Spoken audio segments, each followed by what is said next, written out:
Okay, Ed, we're going to first take a look at your swing.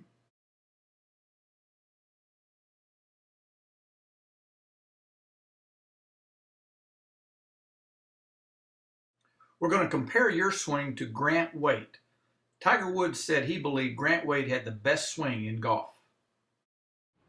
This is a video I took of Grant's swing while he was conducting a golf school out at Siena Golf Club.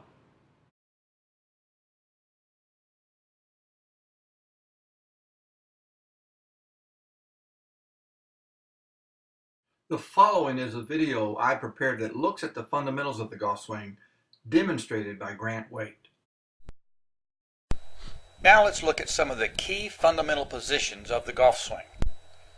But instead of starting at the one position, at the setup, we're going to begin at impact.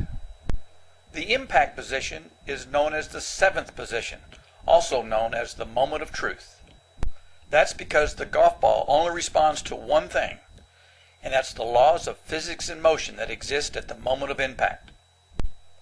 The golf ball is on the face of the club 4 milliseconds. Everything the ball does, the speed of the ball, the launch angle, the initial direction of ball flight, the curve of the ball, everything was caused by the club's position and motion during those 4 one-thousandths of a second. The truth is, if you want to control the golf ball, you must control the club during impact. The club's position at impact is caused by the player's position at impact. And everything a player does prior to impact is done to consistently achieve a correct impact position. Let's look at some of the keys to a fundamentally sound impact position. To begin with, we're going to look at the full swing fundamentals using an iron while the ball is on the ground. First, we notice that this left arm and shaft are in a straight line and tilted towards the target. The hands are in front of the golf ball. Every fundamental in the golf swing is tied to one key objective, and that is to hit the ground with effective precision every time. There are few absolute fundamentals, but one of the absolute fundamentals is that every pro controls the low point of their swing, and they place that low point of their swing in front of the ball. When a golf ball is on the ground, you cannot hit it solid unless you hit down on it. You must hit the ball before the swing reaches its lowest point. You cannot place the low point of the swing in front of the ball, and you cannot hit down on the ball unless the hands are in front of the ball and the shaft is leaning towards the target. Now let's look at the weight shift. I've drawn a yellow line from the bottom of the ankle straight up, and that line passes right through his belt buckle. The average pro has 85% of their weight on the left foot at impact. The low point of your golf swing is correlated to the location of the center of your body mass. If you can get more of your body mass on that left side, it makes it easier to put the low point of your golf swing in front of the golf ball. It's easy to see how Grant Waite is driving through the ball and towards the target. You can see how his legs are angled as he's driving forward. He has certainly more weight on his left foot than his right. His right foot is leaving the ground and is kind of banking. His outside of that shoe is lifting up. Your golf swing is a circle, and in order to control the golf ball, you must try to control your golf circle. This line from the left arm through the shaft is the radius of that circle. The left arm is extended in order to have a constant radius. The golf swing also has to have a center of the circle. One of the reasons that you'll see the spine tilted back a little bit is that the head is the center of this circle, and it must remain stationary so that the circle stays still as the club swings around the circle. You drive the lower body under the still head.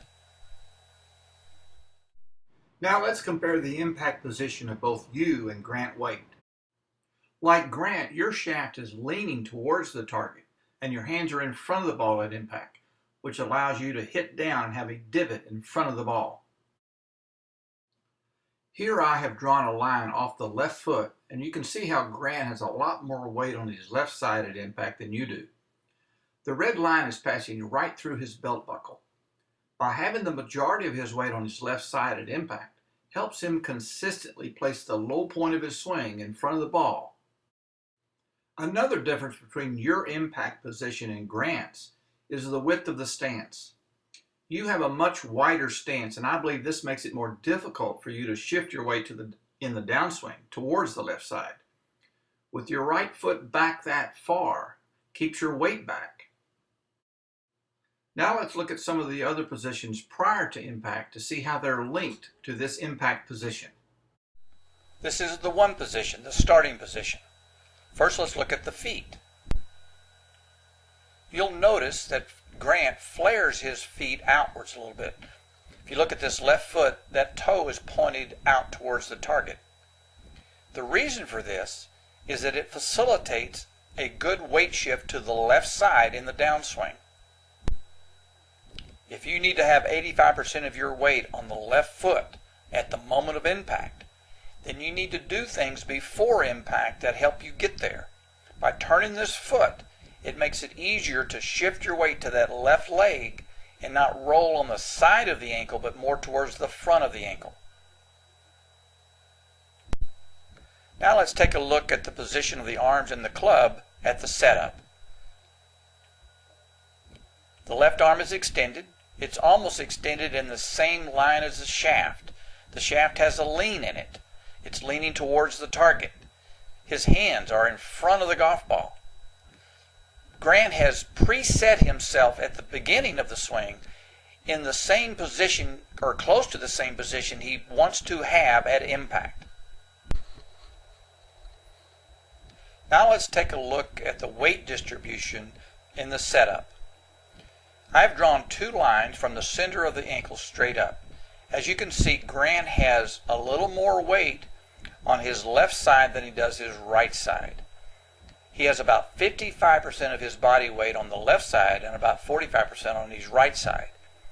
He is kind of presetting himself to the left because he knows he has to have 85% of his weight on the left side at impact. Like Grant, you flare your left foot towards the target, which allows you to shift your weight towards the target. But your stance is so wide that it places the weight that is on the right foot too far away from the left side. I would like to see you begin to incrementally narrow your stance. The stance can be wide with the driver, but not with the irons. Your arms and hands are in good position at the setup. You have your hands slightly forward, which presets the low point of the swing in front of the ball. When we look at the line drawn from the left foot, you can see how Grant has more weight on his left side at the setup.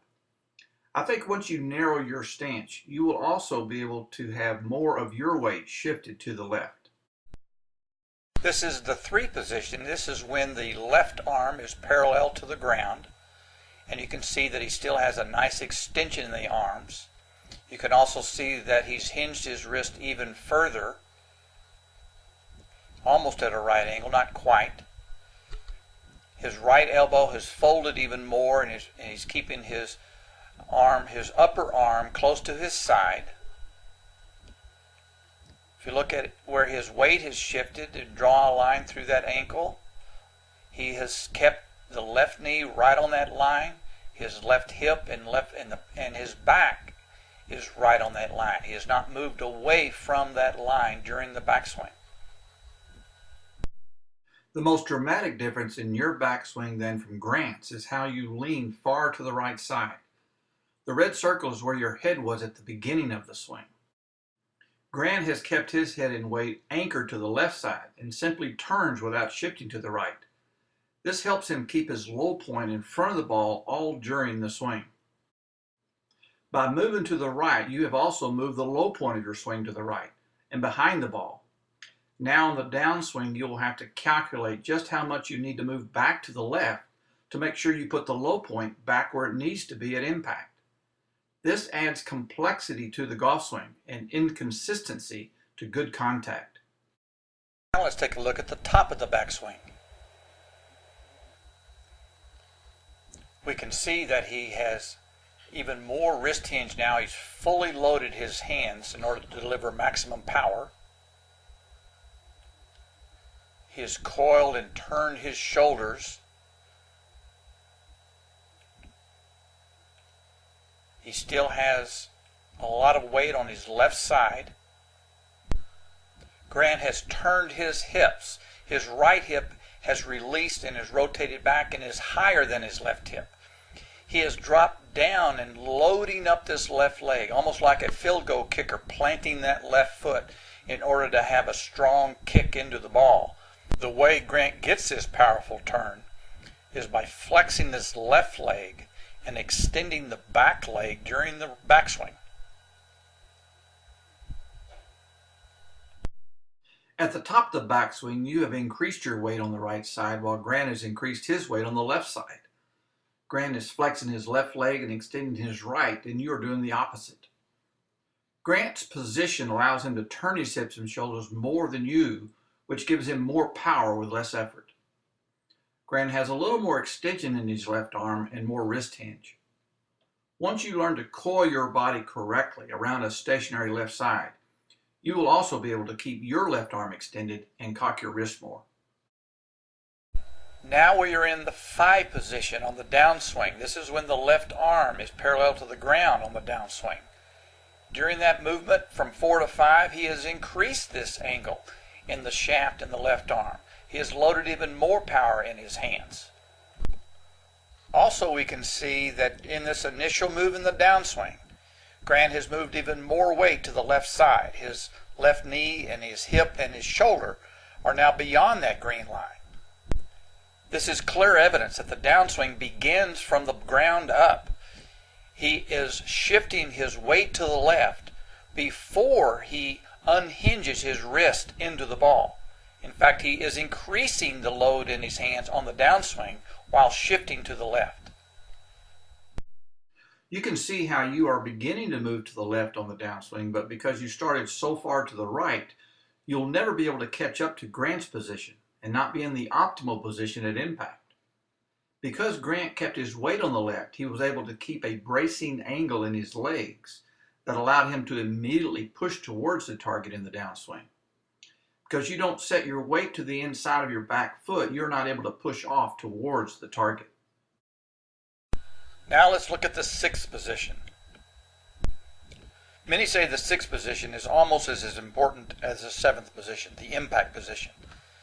Certainly, if you can have a good 6th position, it is easier to have a good 7. When we look at the PGA Tour player swing a golf club, we're going to see a lot of differences in their swing. When you look at them in the one position, the setup, and their backswing, and their takeaway, and what they look like at the top of the backswing, you're going to see little idiosyncrasies in all of their swings. They're going to look different. But the closer they get to impact, the closer they get to position 6 and 7, you'll see those pros start looking more and more the same. So let's take a closer look at this important 6th position. First of all, let's look at this angle right here. The line from the forearm and the right arm to the shaft of the club is almost at a right angle. This is a position achieved only by the best and top players. This right angle is the same as it was at the top of the backswing. On the downswing, they have held that angle all the way to this point. The hands are in front of the thigh. They are in front of the back foot.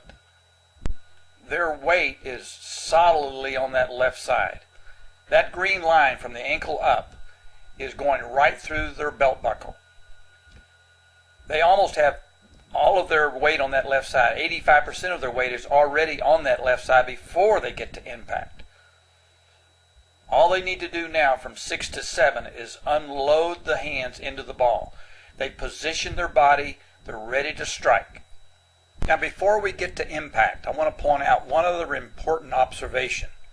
This is the position between position 6 and position 7.